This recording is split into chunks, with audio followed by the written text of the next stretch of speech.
থেকে কি এত লেখাপড়া করছো বলো তো? চিঠি লিখছি। তা কাকে চিঠি লিখছো শুনি শুনি? আমার শাশুড়ি মাকে লিখছি গো গিন্নি। আমার মাকে হঠাৎ চিঠি লিখছো কেন? এক সপ্তাহ পরেই তো জামাই ষষ্ঠী, তাই মন্ত্রীমশাই সব আবদারগুলো একে একে লিখে ফেলেছেন। তুমি আমার মায়ের কাছে আবার কি আবদার করছো বলো তো? বেশি কিছু না, ওই আমাকে চিঠি পাঠিয়ে নিমন্ত্রণ করতে হবে, তারপর সাদা ঘোড়ায় করে নিয়ে যেতে হবে আমাকে, 3 দিন আদর যত্ন করে খাওয়াতে হবে, সোনার আংটি, ময়ূরপঙ্খী ধুতি, সোনার বোতাম, গলার হার, এই সব উপহার দিতে হবে। তুমি কি পাগল হয়ে গেছো? আমার মায়ের কাছে এত কিছু হ্যাংলার মতন চাইছো কেন? দেখো গিন্নি, আমি তো কৃষ্ণনগরের মন্ত্রী, আমার তো একটা আভিজাত্য আছে।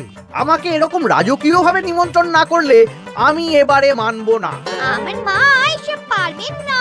আমি ওই শুধু আম, লিচু, কাঁঠাল খেয়ে জামাই ষষ্ঠী কাটাতে পারবো না। তাহলে তোমাকে যেতে হবে না, আমি একাই চলে যাব। কি জামাই ছাড়া জামাই ষষ্ঠী? হ্যাঁ হ্যাঁ, আমি আগামীকাল সকালেই চলে যাব। এই পোড়া কপালে সংসারে যত কম থাকা যায় ততই ভালো।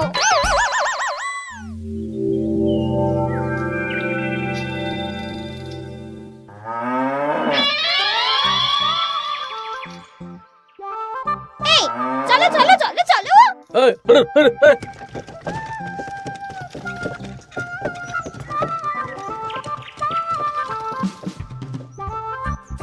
এটা আমার সাথে কি হলো রে বটা ঘটা? লোভে পাপ আর পাপে চাপ হয়ে গেল।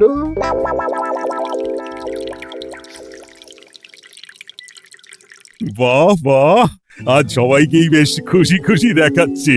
সামনেই তো সবাই শ্বশুর বাড়ি খেতে যাবে, তাই মুখে এত হাসি খুশি ভাব মহারাজ। হ্যাঁ, পরের সপ্তাহেই তো জামাই ষষ্ঠী। তা মন্ত্রী, তোমার কি খবর? আমারও ভালোই খবর। তুমি এত চুপচাপ কেন?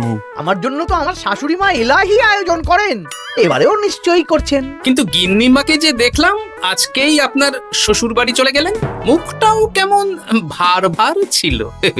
আপনার সাথে ঝগড়া হয়েছে নাকি? এই না না, ঝগড়া কেন করতে যাব? আমি তো গিন্নির সাথে মিষ্টি সুরে কথা বলি। তা গোপাল, তোমার কি খবর? আমার আর কি মহারাজ, এখন তো আর আমি জামাই ষষ্ঠী যাই না, আমাদের নিজেদের মেয়ে জামাই আছে, তাদের নিয়েই ব্যস্ত থাকি। ও, তাই এবারে তারা আসছে তো? হ্যাঁ, আমার গিন্নি তো তাদের জন্য অনেক ভাবনা চিন্তা করে রেখেছে। ওই আম, কাঁঠাল, লিচু তো আছেই, তার সাথে ওই ইলিশ মাছ, কাতলা মাছ, 5 রকমের সবজি, 2 রকমের ডাল, আরো কত কি।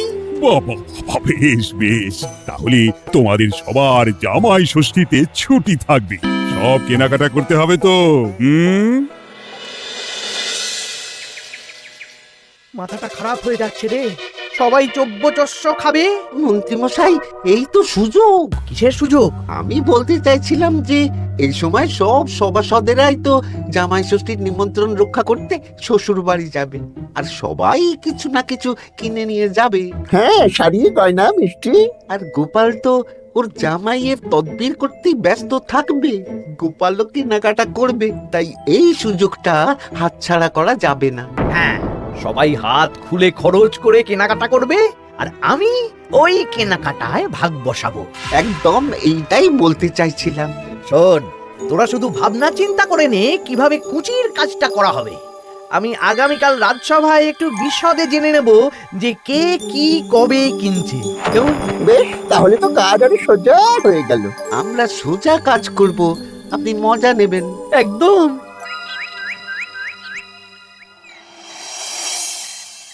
এই কি বলছি শোনো না। মুখ চলছে, কান খোলা, বলে ভালো। আমি আমাদের জামাইয়ের জন্য একটা আংটি আর মেয়ের জন্য একটা নাক ছাবি বায়না করে এসেছি। হ্যাঁ, মানে মানে তুমি আগামীকাল সন্ধ্যাবেলা দাম মিটিয়ে দিয়ে ওগুলো নিয়ে আসবে, কেমন? ওরে বাবারে কি হলো গো? সাত সাত কি হলো?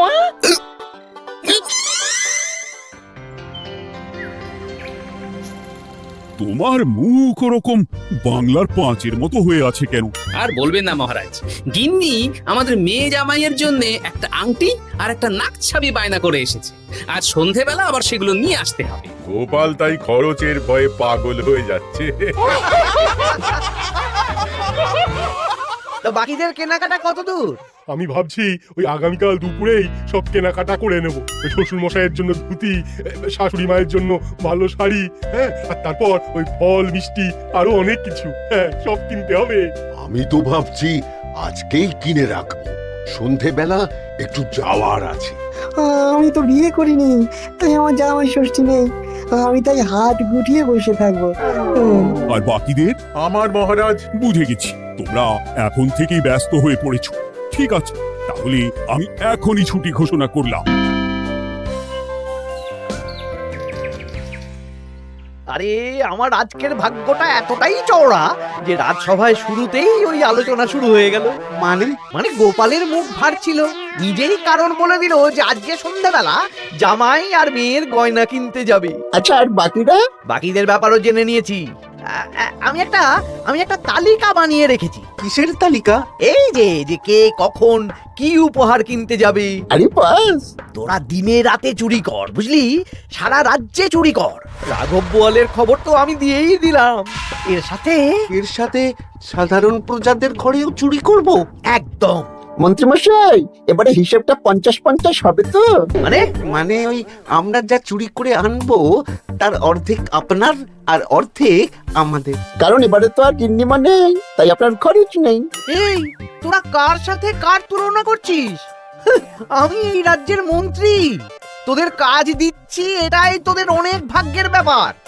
হ্যাঁ না, হ্যাঁ, যা পাওয়া যাবে তার 80 ভাগ আমার আর 20 ভাগ তোদের। তোরা দুজনে ওই 10-10 করে নিস, যদি না পোষায় বলে দিস। আরে বাবা রে, না না, ঠিক আছে, আপনার শর্তেই রাজি।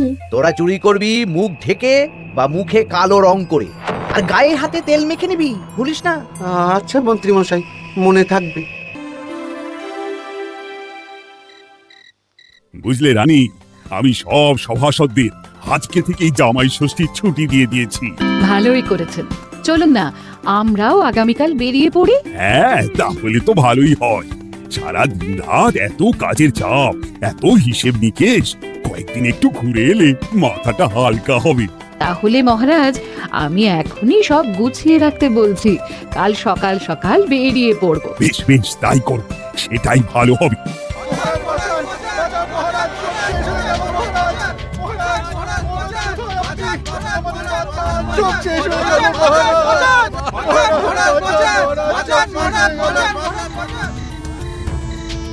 আমি তো আমার শ্বশুরের জন্য একটা পাঞ্জাবি কিনে এনেছিলাম। জানলা দিয়ে চোর শিখ বাড়িয়ে ওই নতুন পাঞ্জাবি চুরি করে নিয়ে পালিয়েছে। আমিও একটু আগে ওই দুটো থলে নিয়ে কেনাকাটা করে ফিরছিলাম, তারপর দেখি দুদিক থেকে দুটো কালো মতন মুখের লোক এলো আর ছোঁ করে আমার হাত থেকে দুটো থলে নিয়ে পালালো। ছি ছি সেনাপতি, তুমি না আমাদের রাজ্যের সেনাপতি, আর তোমার হাত থেকে চুরি হয়ে গেল? দুটো চোরকে ধরতে পারলে না? অনেকক্ষণ ছুটে একটা চোরকে ধরে ফেলেছিলাম মহারাজ, কিন্তু ওর হাতে এত তেল মাখানো ছিল যে যেই হাতটা ধরি অমনি পিছলে পালিয়ে যায়। মহারাজ, আমার তো বাড়ি থেকে দুটো পাতা কাঁঠাল নিয়ে পালিয়েছে, সাথে একটা রূপোর বাটি। ভেবেছিলাম এই বছর জামাইকে রূপোর বাটিতে পায়েস খাওয়াবো, কিন্তু সর্বনাশ হয়ে গেল। বলো কি? আমি তো ভাবছিলাম কালকেই নিজের শ্বশুর বাড়ি চলে যাব, কিন্তু এই পরিস্থিতিতে কি করে আর যাব বলো তো? শোনো সেনাপতি, সবাইকে বলে দেবে আগামীকাল রাজসভায় আসতে, আর রাজ্যে সুরক্ষার ব্যবস্থাও বাড়িয়ে দাও। আচ্ছা মহারাজ। বলি, দামটা আর একটু কমাও না। না না না, এর চেয়ে কমে দিতে পারবো না। তুমি যা বলছো তাতে শুধু আংটি হবে, কিন্তু নাক ছাবি হবে না। আরে বাবা, আমার এখন হাত টান অবস্থা, তুমি বোঝার চেষ্টা করো। এক কাজ করো, আমাকে তুমি ধারে দিয়ে দাও। আমার কাছে গয়না কেনার একটাই মূল মন্ত্র, আজ নগদ কাল ধার। হয় নগদ দাও, নইলে খালি হাতে যেতে হবে। বেশ, আমি তাহলে কালকেই আসবো, ধারে নিয়ে যাব। হ্যাঁ, বাবা রে বাবা, কি শেয়ানা বুদ্ধি! উফ,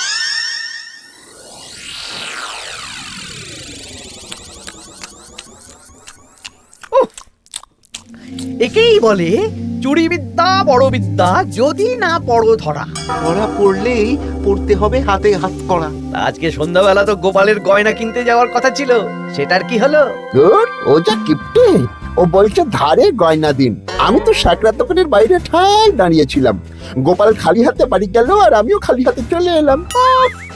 গোপালের এই চওড়া কপাল। কিন্তু সুযোগ একবার পেলে আমরা হাতছাড়া করব না। হ্যাঁ, তোমাকে যে এত করে বললাম সন্ধেবেলা জামাইয়ের আংটি আর মেয়ের নাক চাবিটা নিয়ে এসো, তা কথা কানে যায়নি নাকি? ও শেখ রাজা দাম চাইলো, তা শুনেই আমার মাথা খারাপ হয়ে গেল। মানেটা কি? শেখরা বলেছে আজ নগদ কাল ধার, তাই আমি কালকে ধারে নিয়ে আসবো। ওহ, তোমাকে নিয়ে আর পারি না। হ্যাঁ, মেলা কথা না বলে খেতে দাও দেখি। দিচ্ছি। তা বলি রাজ্যের খবর কিছু শুনেছো? হ্যাঁ, কি খবর? এই যে আজকে সন্ধেবেলায় অনেক জায়গায় চুরি হয়েছে। হ্যাঁ, বলো কি?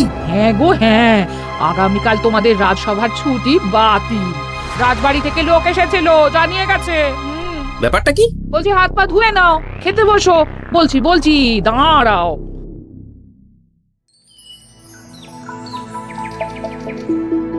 রাজ্যে এতগুলো লোকের বাড়ি থেকে চুরি হয়ে গেল। ভগবানের অশেষ করুণা মহারাজ, আমার বাড়ি থেকে এখনো চুরি হয়নি। হয়নি তো কি হয়েছে, হবে। তোমার বাড়িতেও চুরি হবে। বাবা, মন্ত্রীমশাই আপনি কি আগে থেকেই জানেন নাকি যে আমার বাড়িতেও চুরি হবে? তা চোর কি আপনার মাস্তুতো ভাই নাকি? কি মন্ত্রী, তুমি কি চোরকে চেনো? সত্যি মন্ত্রীমশাই আপনি চেনেন? চেনেন? না মানে এই চিনি না আসলে, ইয়ে করলাম, মানে আন্দাজ করলাম। কোন যুক্তিতে আন্দাজ করলেন মন্ত্রীমশাই? না আসলে যারা এই বছর জামাই ষষ্ঠীতে যাচ্ছে বা জামাই আদরের আয়োজন করেছে, চোর বেছে বেছে তাদেরই চুরি করছে তো, তাই আর কি। ও বুঝেছি, এটার সাথে মন্ত্রীমশাইয়ের একটা যোগ থাকলেও থাকতে পারে। আচ্ছা, যে জন্য তোমাদের ডাকা, তোমাদের যে দীর্ঘকালীন জামাই ষষ্ঠী উপলক্ষে ছুটি দিয়েছিলাম সেটা বাতিল করে শুধুমাত্র জামাই ষষ্ঠীর আগের দিন থেকে জামাই ষষ্ঠীর পরের দিন পর্যন্ত ছুটি থাকবে। আচ্ছা মহারাজ। আর সবাই একটু সাবধানে থেকো, দিনকাল খুব খারাপ। মন্ত্রীমশাই অত জোর দিয়ে কেন বললেন কথাটা? ব্যাপারটা ভেবে চিনতে দেখতে হবে।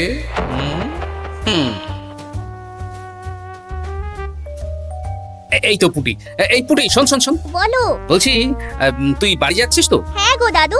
শোন না, তোর বাবাকে একবার দুপুরবেলা আমার সাথে দেখা করতে বলিস তো। আচ্ছা দাদু, ঠিক আছে, আমি বলে দেব। বেশ, এই তাড়াতাড়ি আসতে বলিস কিন্তু, বেশি দেরি যেন না করে। ঠিক আছে গো দাদু, বলে দেব।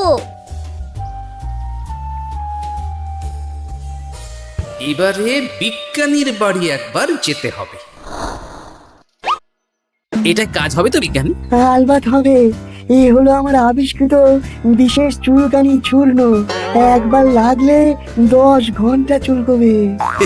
ঠিক আছে।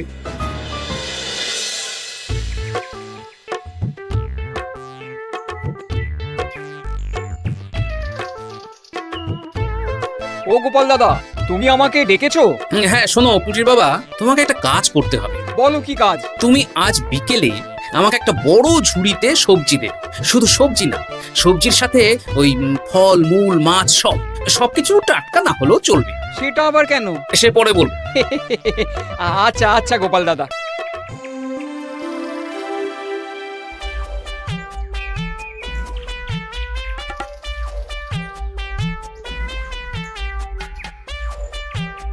বাবা, পুটির বাবা এত শাক সবজি ফল নিয়ে বাড়ি যাচ্ছ নাকি? না, গোপাল দাদার বাড়ি যাচ্ছি। জামাই ষষ্ঠীর এলাহি আয়োজন করেছে তো। ও তাই তো। বেশ যাও।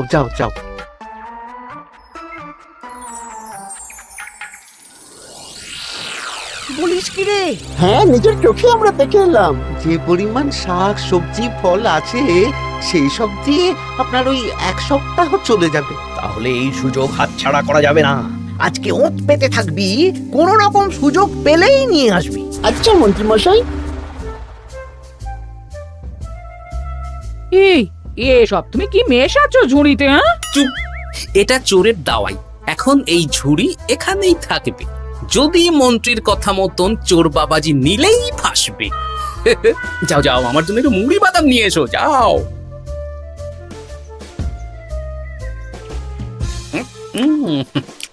আহা, মুড়ির কি স্বাদ!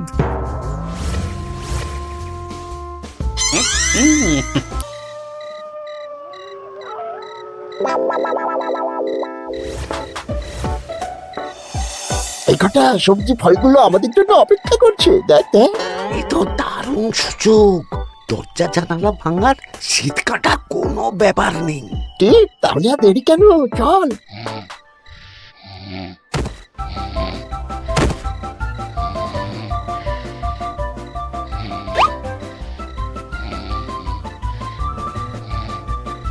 ওরে বাবা রে, কি চুল করছে রে?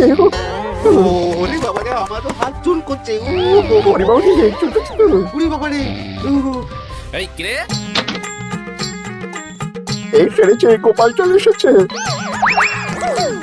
আর পালানোর পথ নেই। এবার আমরা কোথায় যাব?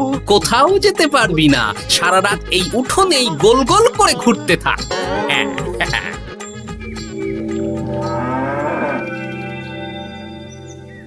ও এখনো বেটারা এলো না। ওরা ধরা পড়ে গেল না তো? ধরা পড়ে আমার নাম বলেনি তো? না না, আজ আর রাজসভায় যাব না।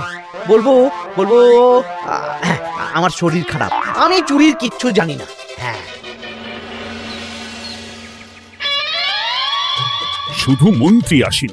মন্ত্রীমশাই ভয়ে আসেননি মহারাজ। মানে? মানে মন্ত্রীমশাইয়ের দুই বিষাক্ত হাত ধরা পড়ে গেছে। এরা দুজনে মন্ত্রীমশাইয়ের নির্দেশে সবার বাড়ি বাড়ি চুরি করেছে, ছিনতাই করেছে। তাহলে আর দেরি কেন, চলুন মন্ত্রীকে ধরে আনি। এ না হয় ধরবেন, কিন্তু উনি যদি অস্বীকার করেন, কারণ চুরির সময় উনি তো উপস্থিত ছিলেন না, যদি বটা ঘটার কথা অস্বীকার করেন। সে ভাবনাও আমার ভাবা আছে। শোন বটা ঘটা, এই তো ভালো বুদ্ধি, চলো সবাই।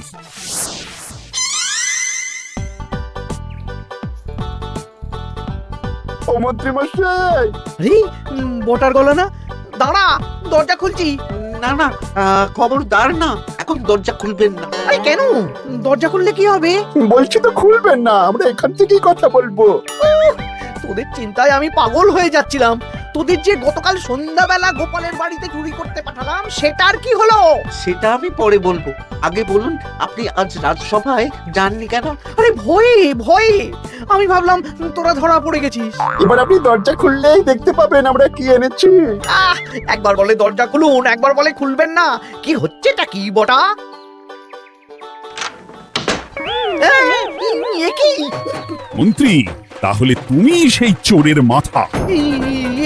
মানে মাস্তুতো ভাই, আমার চালে সব নিজের মুখেই স্বীকার করে নিলেন, আর কিছু না বললেও হবে। না না না না না না, আরে ওই তো আমার চুরি যাওয়া জিনিস। ওই তো আমার শ্বশুর মশাইয়ের গিলে করা পাঞ্জাবি। সেনাপতি, মন্ত্রীকে আর বটা ঘটাকে কারাগারে নিয়ে গিয়ে আচ্ছা সে ধোলাই দাও। একদম মেরে জামাই আদর করবো, চলুন। আবার ধরা পড়ে গেলাম। এবার সবার ছুটি, যাও যাও, আনন্দ করো, খাও আর খাওয়াও।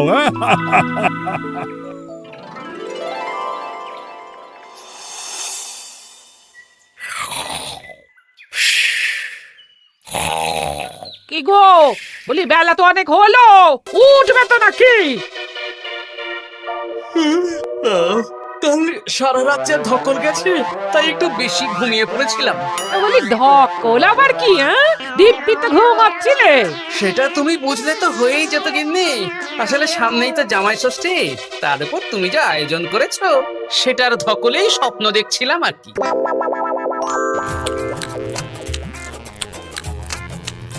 জমানো দই, জমজমাট খাবার, দারুণ হয়েছে রান্না।